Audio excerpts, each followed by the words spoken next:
আসসালামু আলাইকুম। আমি doctor Mohammad Saiful Islam, consultant neuromedicine, বর্তমানে ন্যাশনাল ইনস্টিটিউট অফ নিউরোসায়েন্স হসপিটালে কর্মরত আছি। একজন নিউরোমেডিসিন বিশেষজ্ঞ ডাক্তার মূলত মস্তিষ্ক এবং স্নায়ুজনিত সকল রোগের চিকিৎসা এবং পরামর্শ দিয়ে থাকেন। এর মধ্যে রয়েছে স্ট্রোক এবং স্ট্রোক পরবর্তী জটিলতা, বিভিন্ন রকম মাথা ব্যথা যেমন মাইগ্রেন, টেনশন হেডেক বা মাথা ঘুরানো, খিঁচুনি বা মৃগী রোগ, ডিমেনশিয়া বা ভুলে যাওয়া রোগ, বারবার অজ্ঞান হয়ে যাওয়া, চলাফেরার গতি কমে যাওয়া, ভারসাম্যহীনতা অথবা বারবার পড়ে যাওয়া, পার্কিনসন ডিজিজ সহ বিভিন্ন ধরনের মুভমেন্ট ডিসঅর্ডার যেমন হাত পা অথবা শরীরের বিভিন্ন অংশ শক্ত হয়ে যাওয়া, বেঁকে যাওয়া, অনিয়ন্ত্রিত নড়াচড়া বা কাঁপুনি, হাত পা অবশ হয়ে যাওয়া অথবা হাত পা শুকিয়ে যাওয়া, নার্ভ শুকিয়ে যাওয়া রোগ,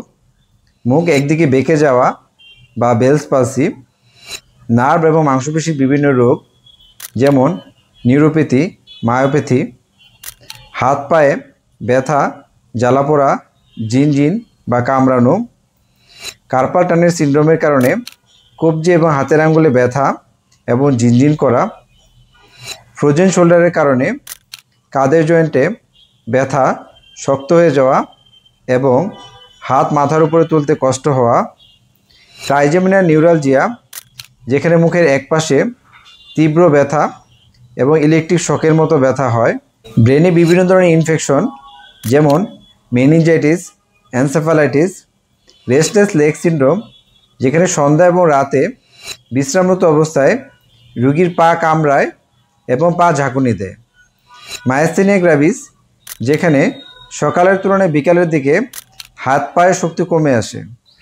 শরীরের বিভিন্ন জায়গায় ব্যথা বিশেষ করে ঘাড়, পিঠ, কোমর ব্যথা, হাঁটু এবং পায়ের গোড়ালি ব্যথা, ইনসোমনিয়া বা নিদ্রাহীনতা। এ সকল নিউরোলজিক্যাল রোগ সম্পর্কে বিস্তারিত জানতে আপনারা আমার ফেসবুক পেজ ফলো এবং ইউটিউব চ্যানেল সাবস্ক্রাইব করে নিতে পারেন।